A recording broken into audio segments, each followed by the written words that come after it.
So hi everyone. So I'm Talia. I've headed international product at LinkedIn and SurveyMonkey, and then prior to that, 17 years ago, I did localization and internationalization. So merging the two in terms of decoding the cultural code, in terms of product behaviorism for international markets, and adding the geo factor is what I do today. In 2017, I founded User, which helps companies accelerate growth with product GeoFit. Hi everybody, work at Mattel, and previous to Mattel was at DirecTV, focused a lot on their digital transformation and products, so launching like streaming for NFL Sunday Ticket, e-commerce for DirecTV, and then prior to that was doing consulting with Deloitte and worked for a number of startups, and now I'm working at Mattel. Focused a lot on sort of our new business initiatives, sort of strategy, business development, and growth, I would say, in terms of adjacent businesses and new markets and how to really, bring those opportunities to reality for our business. Hey everyone, my name is Tony Huie. I am currently a partner at SignalFire, which is a early stage venture capital firm. Prior to SignalFire, was at Dropbox for about 5 years, as Nanxi mentioned, helping scale the business. One of the things I did over there was lead the international business as we expanded from one office in San Francisco to offices around the world. In prior lives, had worked for a number of various multinational organizations, so really excited to share some thoughts here. Cool, great. So to start, with Talia, you were both at LinkedIn and SurveyMonkey helping with their global expansion. When did the team know that they needed to go international? When did they know they were ready? Yeah, so this is a common misconception. So a lot of companies wait until they have market maturity in English US, domestic market, maybe at best in English core markets. And typically, if you ask any company, they would say that the corporate core mission is global growth, and that their product is intended for, not restricted just for US users, but for worldwide customers. But really what happens is that the product is, in its inception, developed, designed, A/B tested, user studied for English US, and then the learnings later are applied to global. Clearly, these are not the right learnings for international markets. And as an afterthought, when they reach market maturity for domestic, that's when they're ready to internationalize.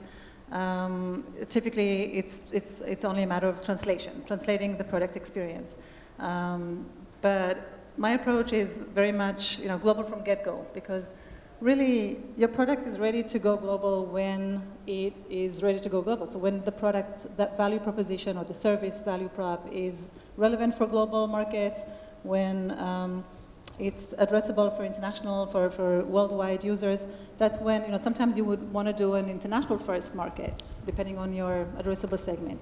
And so having a holistic global approach is much more relevant than, and then planning that ahead of time for market fit is much more relevant than doing that as an afterthought.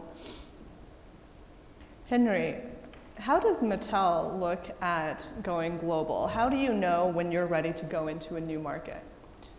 Yeah, good question. I think Mattel's interesting because it's been around for 70 plus years and owns some incredible brands, Barbie, Hot Wheels, American Girl, Fisher-Price, Thomas as the core base, and those are multi-generational global brands, and each one has had a different trajectory on expansion globally, I'd say. Typically, old Mattel would really think about home-growing the IP and building it in the United States and getting it to a certain point, and then distributing it and getting it global. I think where we are today is global day one, to your point, and really thinking global but acting local, and flipping the model a bit around. And even in markets like China, we're going to market first with some IP in China, building momentum, building a business there, and then bringing it back into the United States. So I don't think we don't have like a set playbook, but we kind of look at global opportunities, and then we sort of rank them based off of our capabilities, what we think could work, and then we decide whether it's a local or global activation. Have you all ever been wrong? Yeah, I think that's part of being a good company is you need to embrace your failure and really sort of move forward. I think a recent example is one of the brands that we've launched is called Boomco.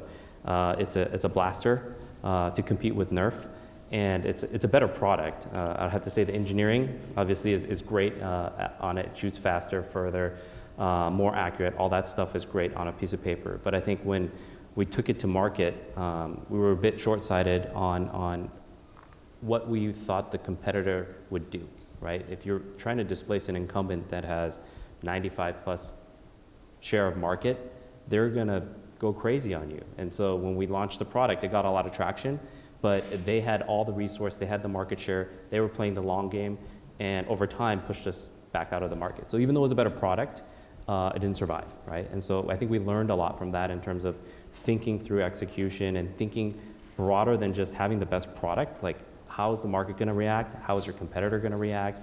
How can you be smarter, right, and more efficient?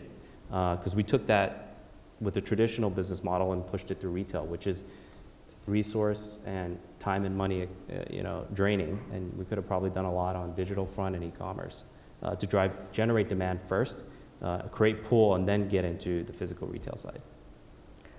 Tony, you were there in the very early days of Dropbox. What was the conversation like when you first all approached thinking about going global? Yeah, thanks for the question. So maybe just to give a little bit of context for why companies even think about international these days. I come in mostly from a technology perspective, and so you think about our offerings as a digital service or a software offering, what have you. I think one of the big things that have really changed in the last decade or so is the internet, and mobile has really fundamentally broken down the barriers for adoption. And so I think it's very, very common these days when you think about companies like SurveyMonkey, LinkedIn, et cetera, where you have a pull internationally. And so a lot of the companies that we work with today as an investor, as well as the companies we advise, that's the dynamic that they experience. And so really it's a matter of how do you start to fulfill that demand. And for Dropbox, that was really the case from the beginning. The company was launched as a US-focused product, but because of the internet, you didn't have to be in the US to use the product. And so what we discovered very early on was that the vast majority of the users were actually outside the US. Europe was actually the largest the market in terms of number of users. We had massive adoption in places around Asia as well. And so for us, it was all about observing this dynamic and then deciding, okay, how do we take advantage of it? I think if you look at most businesses, it's hopefully you have that dynamic, but if you don't, I think it's a different set of questions to think about what international means, because as I'm sure my fellow panelists would agree, doing international right is really hard, right? It puts a lot of stresses on an organization from just how you operate, how you kind of set the right goals, how do you find the right talent in other regions, and how you manage that talent. All of those are rife with potential pitfalls, and so the key is figuring out what is the right approach for your given company. So tell us, what was it like when Dropbox was like, we're going to deliberately now go into international market? How did that conversation start? How long did it take? What did the first few months look like? Yeah, so to be honest, we tried to put it off as long as possible, right? And the reason for that is because, as I mentioned before, once you've put a team, so when you put actually people in another country, if your organization is not prepared for that, it's really hard, right? And if anyone in the audience has ever worked in a remote office where norms of communication and information sharing aren't well established, you feel like you're on an island, right? And so we tried as much as possible to kind of put that off. And it's surprising, I think, particularly for digital companies, how much you could actually do from HQ. So you think about localizing the product, adding local payment methods, finding folks who can speak local languages in HQ to start to service that market. And then at some point, what you realize is that that works only to a certain extent. And to really, I think, fulfill the potential of a market, you need to go in market. And so for us, what it really meant was having folks who could operate on the same time zone as local markets, having folks who are familiar with some of the unique customs and kind of ways of doing things in other markets. So that for us was like, okay, you get to the point where you're exhausting the limits of what you can do from HQ, and then you start putting folks internationally, but you have to do it deliberately, and you have to prepare the organization for that. And so, for us, I think we opened our first office in 2012, so this is about 5 years after we founded the company. To just give my own story of when Enplug went international was very, very accidental.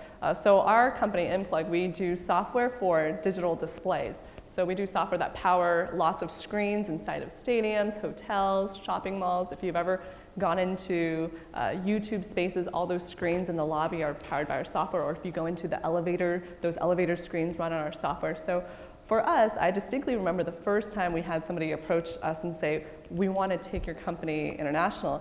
It was actually, I was giving a talk at this conference called the GetGlobal conference at the Nokia Theater, and they were showcasing a couple of different startups. Nobody wanted to hear me speak. I just happened to be on stage right before Magic Johnson. So everyone was forced to listen to me speak, and there I shared Enplug. And right afterwards, we had a gentleman who was the head of DHL, the logistics company of Europe and Africa region, and he was like, I want to quit DHL and I want to bring Enplug into Europe.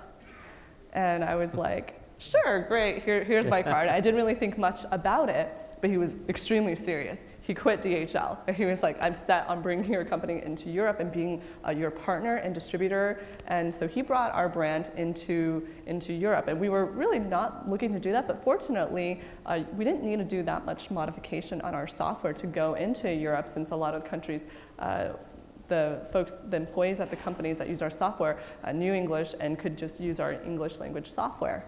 And so we had this distribution partner who brought us out into Europe. Is that the case for some of the companies that you've worked with, Talia?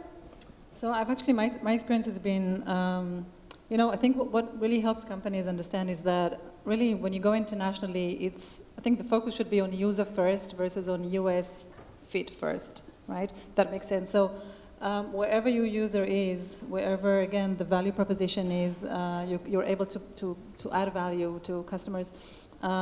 Think about what does that look like in terms of the geo ecosystem, in terms of discoverability in the market, the behaviorism, the entry point, the expected behavior, the sectors, all of those additional factors that are beyond language support. Language support, typically, that's table stakes. In a low English proficient, it can lift up to 2x during the first year, but after that it flattens. So growth, really, sustainability, long-term growth is beyond language support. You have to do a lot of geo support.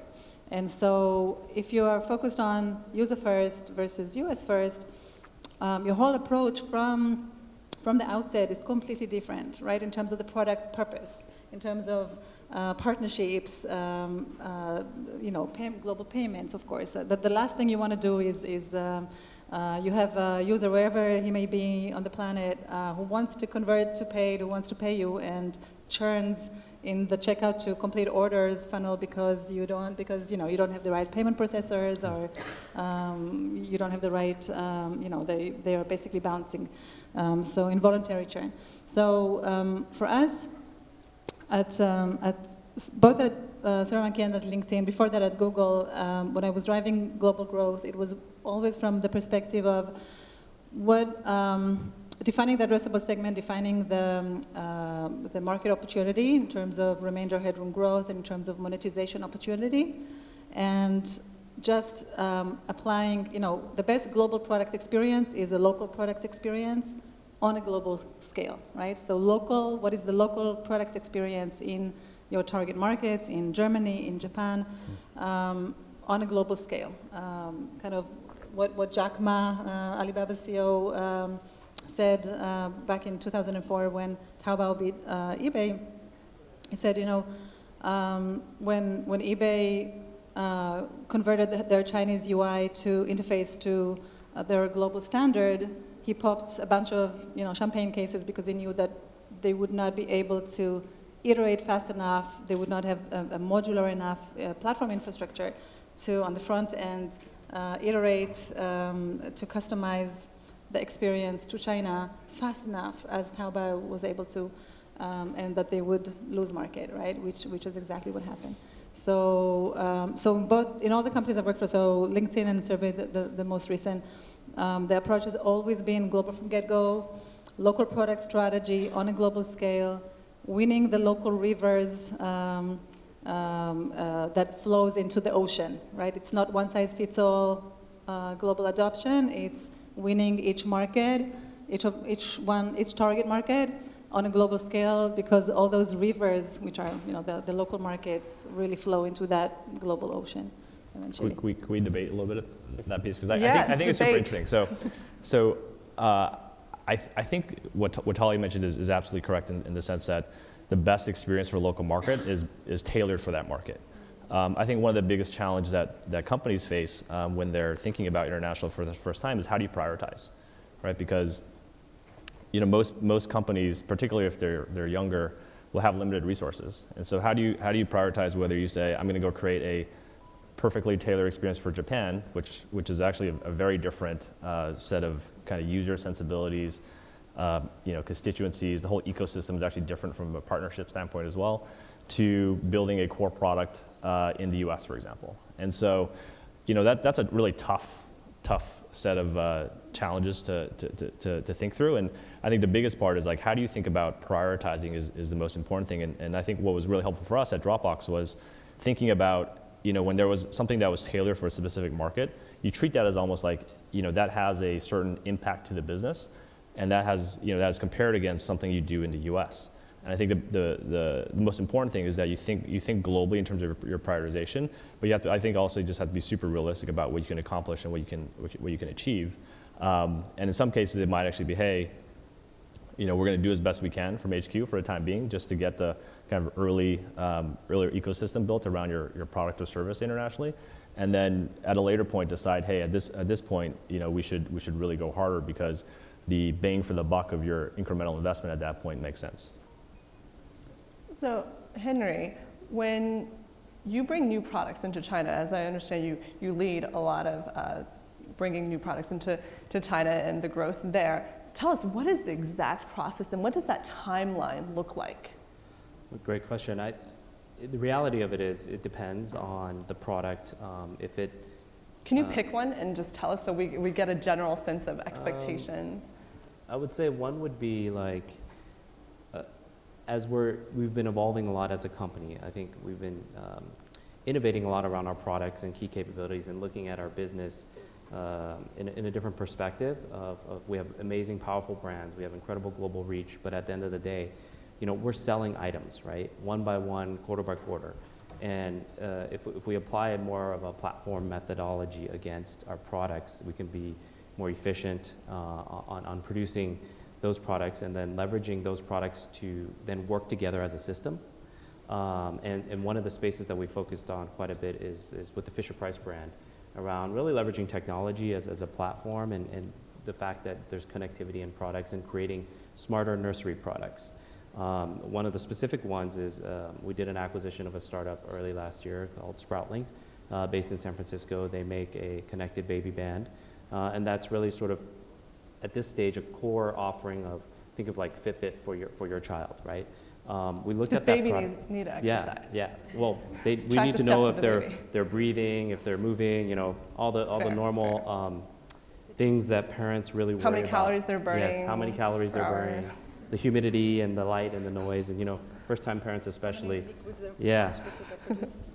And as we looked at that product, and doing a bunch of research with our product teams and market teams, we felt that China would be actually a great market to go to market first with.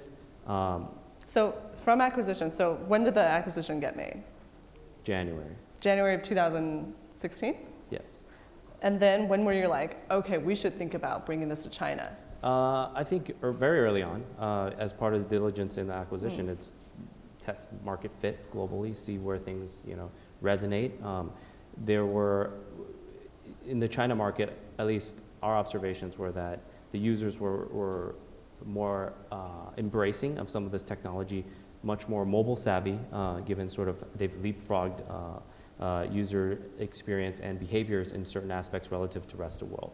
So we identified that early. So you did tests, like you Yes. went in and you did focus groups in Focus China groups, in-home specifically for user this testing, product. market fit, talked to the retail side, distribution side, manufacturing side. We sat through a number of in-homes and just talked to the parents and what were their needs and how would they see a product agnostic of brand that can deliver against some of these benefits and would they be interested, right? And so that was a span of a few months, right? In the same time, though, to be honest, Mattel being a global company and having brands that have transcended, multiple generations of families, there's a different level of requirement around safety, around quality, and so there was re-architecting and redesigning of the product that went in. That actually dragged the process out a bit, and that was probably additional 6 months that we didn't fully anticipate. But given that Fisher-Price is the leading brand in the category, there were certain requirements that we wanted the product to have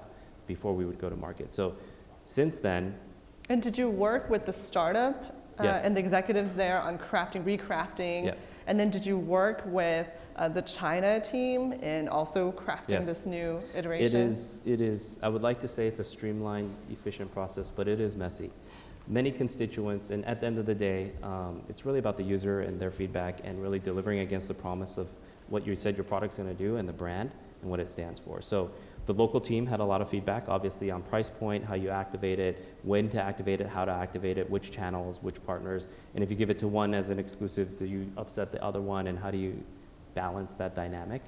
And then the startup team that we acquired, obviously their leadership team. How much did you acquire them for? I don't think we can disclose that. Okay. So, Like millions? Just kidding. Decent sum, but I would say that there's a whole separate thread, but like making sure that that team was motivated and bought into the original vision and passion and purpose that their workforce, their talent, their base joined the company for was key.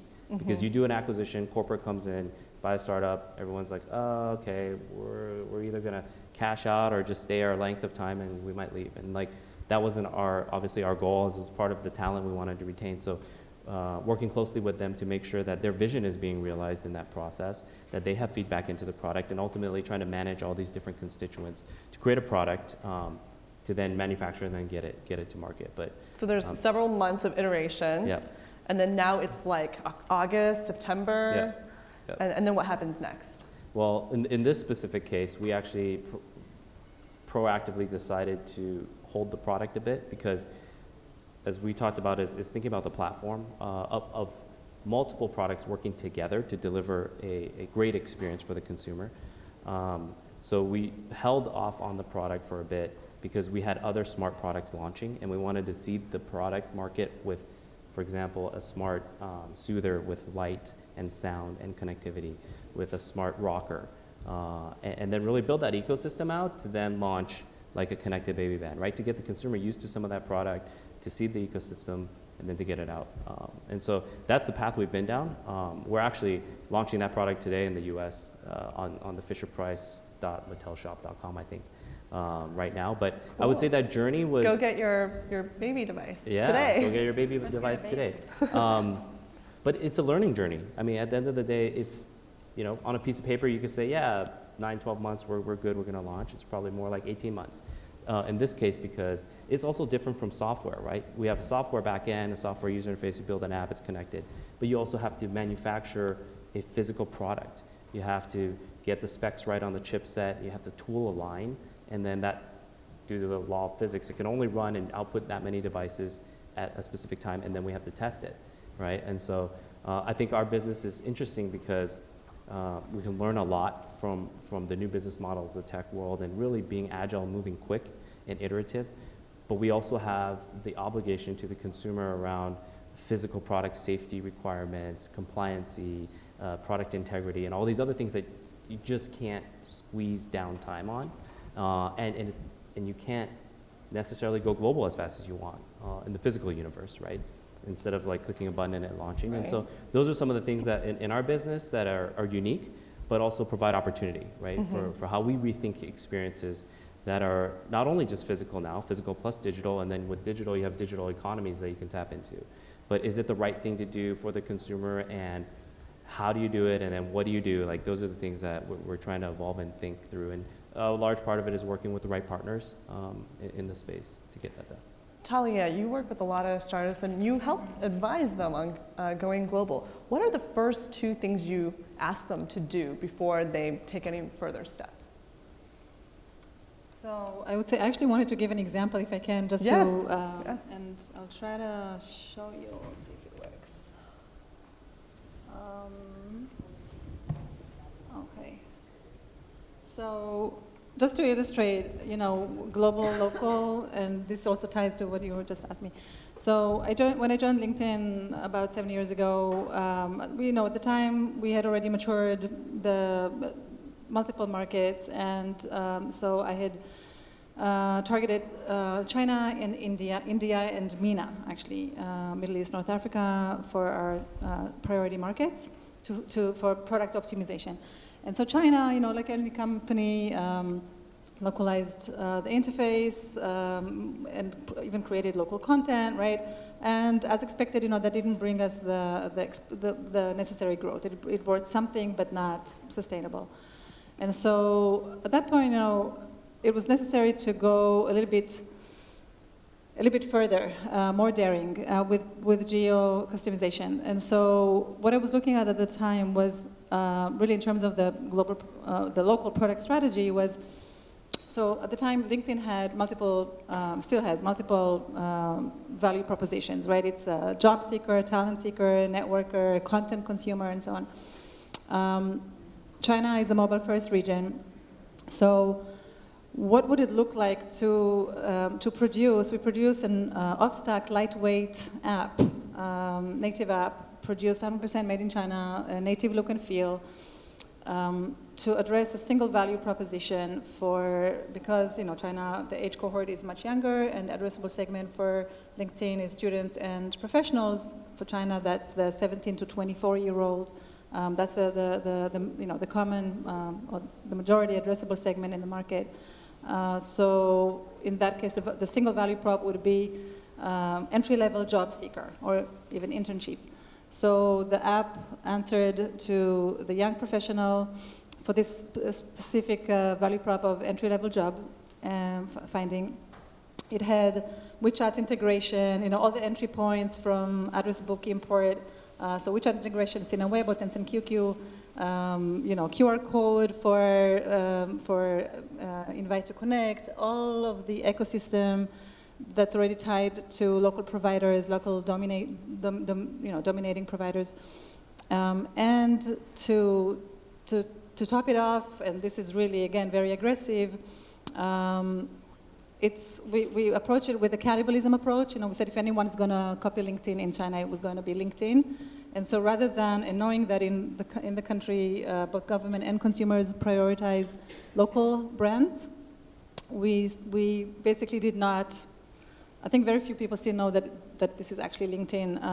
We did not call it LinkedIn. We actually sort of decapitated or cannibalized our own brand and called it Cheetu.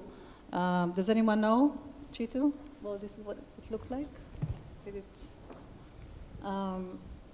Okay, this one. So it was launched at the end of 2014, and of course it does say LinkedIn at the bottom. It's powered by LinkedIn data, but going as far. This is a bit. Many companies would not go as far as not denounce, but sort of downplay their own brand. But the priority here was to provide value and to, of course, comply with the government. Have a win-win situation in China, and today, this is the only social media that is operative and successful in the country. So this is a kind of a hardcore example of going local, sort of suiciding on it. Tony, you work with a lot of startups. Do you ever tell your startup, do not even think about going global? How often does that happen? All the time. All the time. And why are they thinking about global? And why are you telling them not to? It's hard. I mean, I think depending on the stage of business you are, there's a lot of different dynamics at play, which will lead you to different outcomes when you think about international.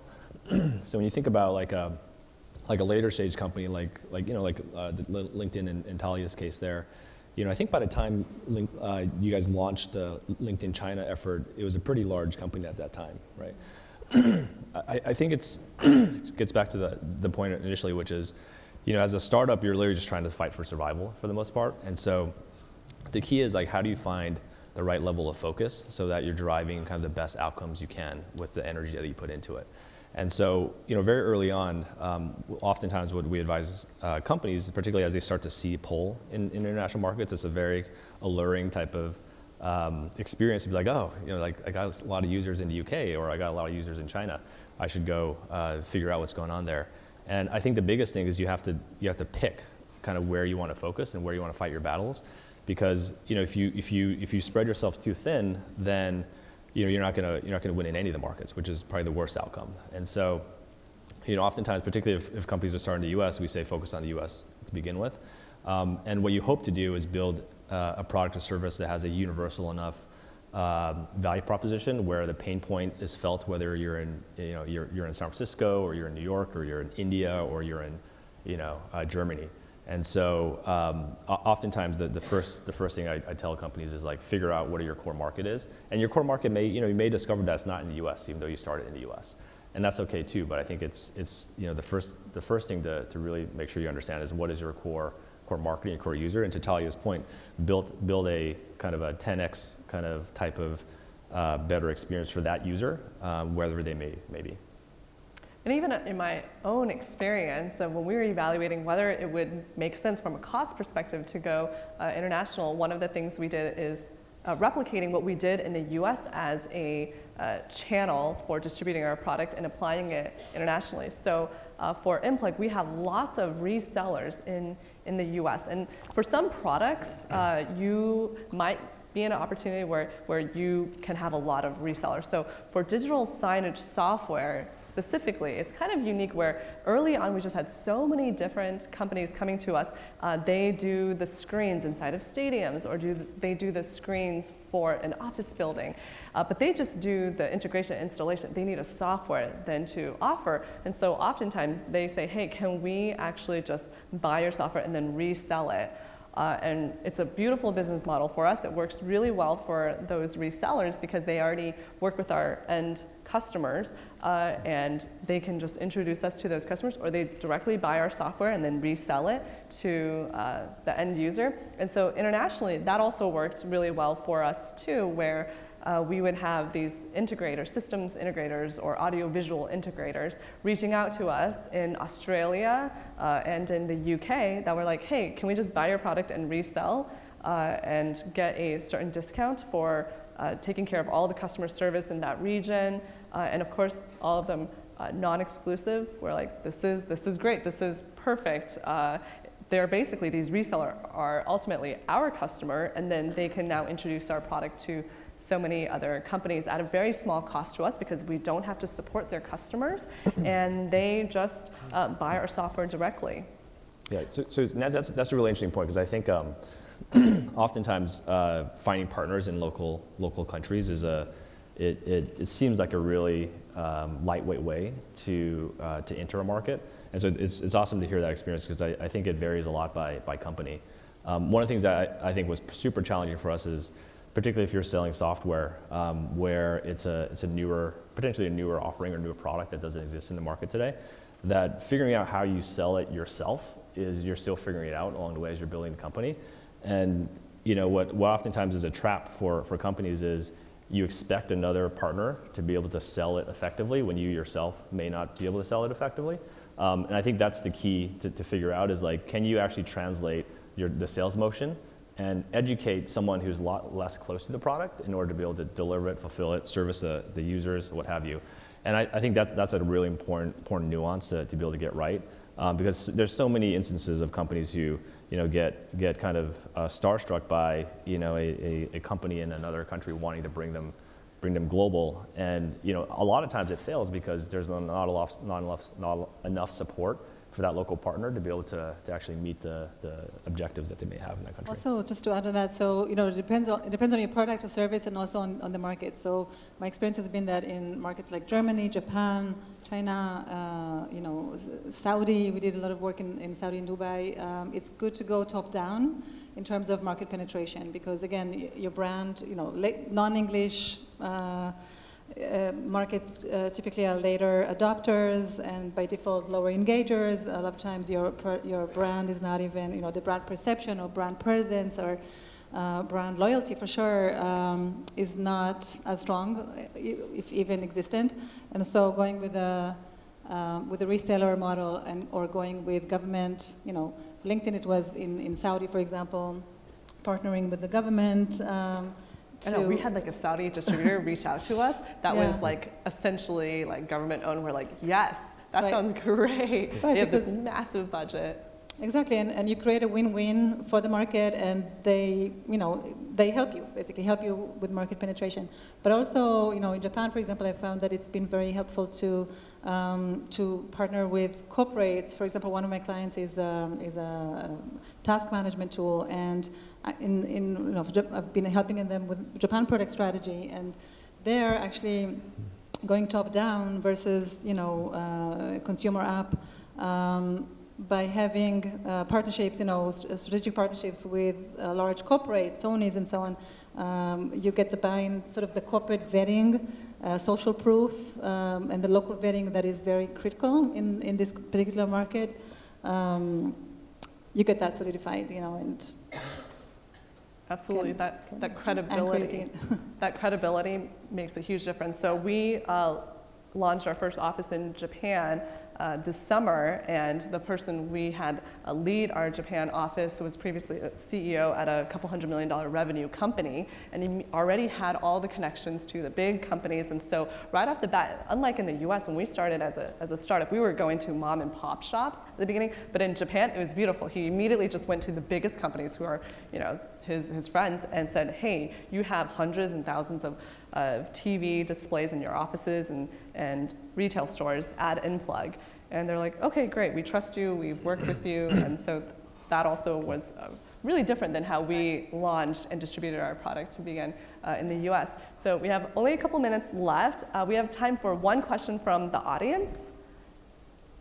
Any question from audience? Anything you want to ask these folks? So less scalable product, not necessarily a software product. How do you get it international? Is that the question? Yeah, I think it's like, I'd like to pick up on that. So really quick, what's really critical is to build a platform infrastructure that's modular, so that you can, at any point, provide the front-end experience, whether it's legal compliance or UI UX adjustment or anything like that. At SurveyMonkey, one of the things I did was we had to go back in code and refactor the pricing and payment platforms so that we can dynamically generate by geo, by user IP address, the right pricing page, the right checkout experience on the fly, right? This is critical, and very few companies actually do that. They actually, kind of refactor code and create a modular infrastructure. And then the other thing I would say is really look at, this is why I pulled this slide up, is mobile-first markets, right? US is not a mobile-first market. So there are this is why I always say, like, user-first versus US-first, because sometimes an international market can have a much, larger or more insightful innovation than the US. For example, in mobile, in the mobile space, and when you customize for that, you are not leaving money on the table and are able to optimize.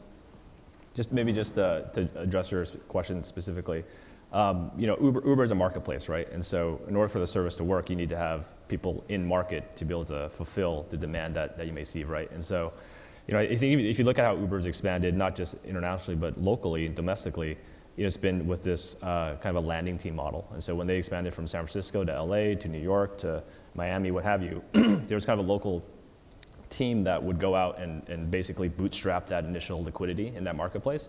And so for them, they just basically replicate that same model internationally. Obviously, internationally, there's a different set of regulatory constraints that you then face, but effectively their expansion was an extension of their current playbook. And so part of, I think, the lesson to draw from that is figure out what is your playbook for expansion, whether it's domestically or internationally. And in some cases, it might be people-driven. Some cases, it might be kind of user acquisition, more digital-driven. And then you figure that out domestically, and you figure out, and then I think you make the determination whether that is also replicable in another market.